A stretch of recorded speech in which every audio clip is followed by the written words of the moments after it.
And now, it's time for another Dice Tower review with Tom Vasel. Hey folks, I'm Tom Vasel. Welcome to the Dice Tower. I'm a fairly big Doctor Who fan, or at least modern Doctor Who. I've seen almost all the new ones. And so I'm always looking for a board game that talks about Doctor Who. Most of them are either not very good games, or the game has pretty much nothing to do with Doctor Who.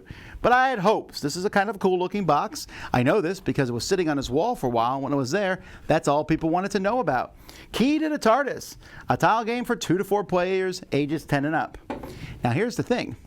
I was getting ready to play this, and Roy said to me, he said, "You know you've already played the game." I said, "Nah, what?" He said, "Yeah, you just reviewed Keys to the Ice Kingdom, a game for kids, and this is literally the same game." Lo and behold, that's true. Now, did I like that game? No, I said that game was not that great for kids.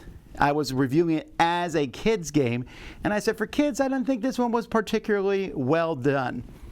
Well, this is the exact same game. This is definitely marketed towards adults. Maybe it works better for adults. Let's see if the game is any good at all. Here we go.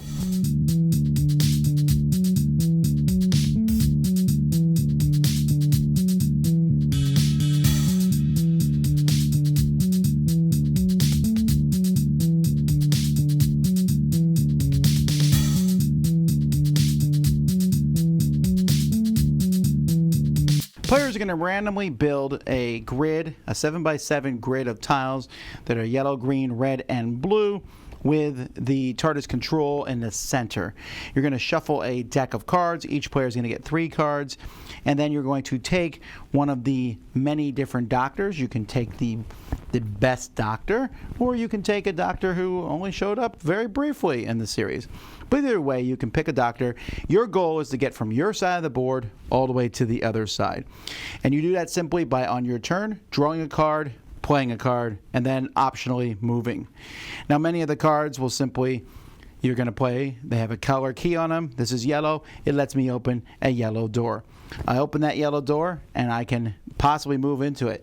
In this case, there's a Dalek there. You can't move into it. But if the door is open, hooray, I can move into that. Although now I'm going to have to, if I want to keep moving from this area, I'm going to need to open this blue, this red, or that red door. Oh, and I would use a red key to do that. Now, different things are going to be on the tiles. You might find something that gives you an extra turn when you land on it. You might find one of these, which immediately warps you to the middle. It's the only way to move to that tile, but after you're here, you can move to an adjacent one. Some, when you land on these, the key lets you open any door, and some, like I said, give you an extra turn. Now, there are also other cards you can play that will do various things. You can play a time tunnel. This permanently connects 2 diagonal doors. So, for example, I could play it like this, and then you can go from here to here. A time barrier blocks a door. You can't go in that room anymore. The Pandorica, you just play it on your opponent to stop them from moving for 2 rounds.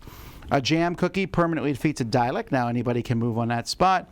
And the sonic screwdriver is essentially lets you open or close any door or remove a time barrier. So you can open or close any door with this. It's essentially a wild. That's it. First person to get to the other side is the winner.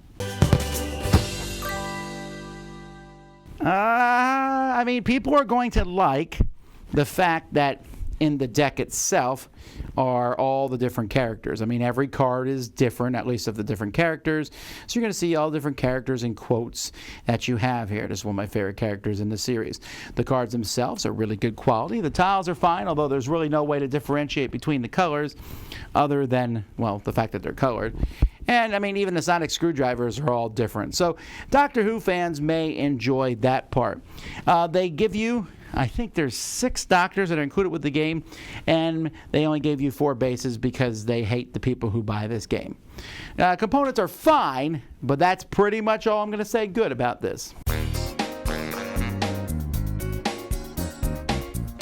I understand that companies want to make money. You're going to make games that people will buy. But every once in a while, and I don't use this term lightly, a game comes out like this, which is by its very nature a cash grab. That's all this is.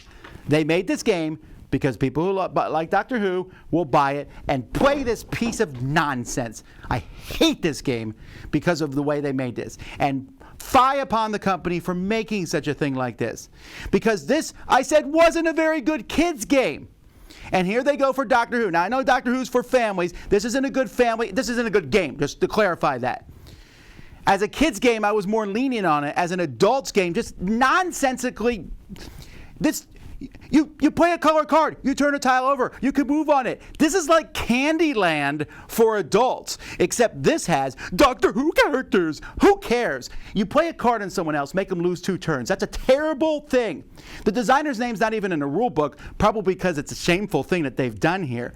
But you play a card, you stop someone else. I turn a tile over, it's open, I move into it. I turn one over, it's open, I move into it. I turn one over, it's locked, locked, locked. Sonic screwdriver this. Meanwhile, the other person turns one over, warps to the middle, open, open, open, way win. I could try to block them with my cards. What is this? What does this even have to do with Doctor Who? The theme is bad. Like I said, the only good thing about this game is the component quality. Normally I would put a game like this nowadays in one of my 6 negative review videos, but I put this in here because I am tired of this nonsense. I am tired of companies trying to make a quick buck off people where they'll come and buy the game, well, it's over there now, based on the cover, and because they're Doctor Who fans. Doctor Who fans like the show because it's smart, has interesting plots, things that make you think, good dialogue. This is the very opposite of what those people like. This is stupid. This is dumb decisions. This is not fun. Just don't buy it. Waste of your time and boo that this product exists. I'm Tom Vasel. Thanks for watching Dice Tower. We'll see you next time. Dice Tower Judgment, this is trash.